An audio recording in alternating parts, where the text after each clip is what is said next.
আপনারা নিশ্চয়ই শুনেছেন। ইতিহাস বিকৃতি কাকে বলে? শহীদ রাষ্ট্রপতি জিয়াউর রহমানকে শুধু খাটো করার জন্য বাংলাদেশে ইতিহাস বিকৃতি করা হয়েছিল।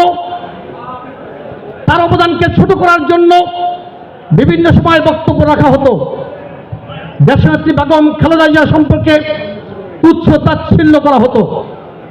শুধু তাই নয়, আমাদের প্রিয় নেতা, আমাদের সাংগঠনিক অভিভাবক জনাব তারেক রহমানের বক্তব্য যাতে বাংলাদেশের কোনো মিডিয়ায় প্রচার না হয় সেজন্য নিষেধাজ্ঞা দেওয়া হয়েছিল। বন্ধুরা আমার, ভাষার সকল রকমের সৌন্দর্যকে অবহেলা করা হয়েছিল, উপেক্ষা করা হয়েছিল।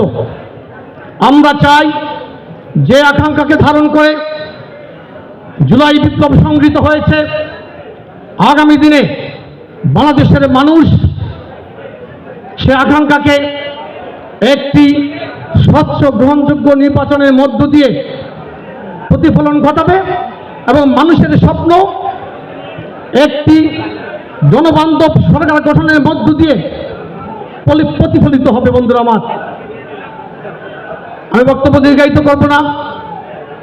যে সকল ভাষার শহীদরা বাংলা ভাষাকে রাষ্ট্রীয় ভাষার মর্যাদা দানের জন্য সংগ্রাম করেছিলেন, জীবন দিয়েছিলেন, তাদের আত্মার মাগফিরাত কামনা করছি।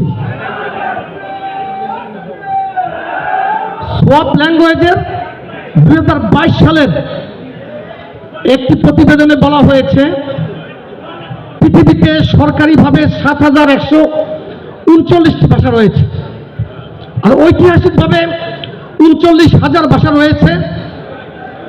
কিন্তু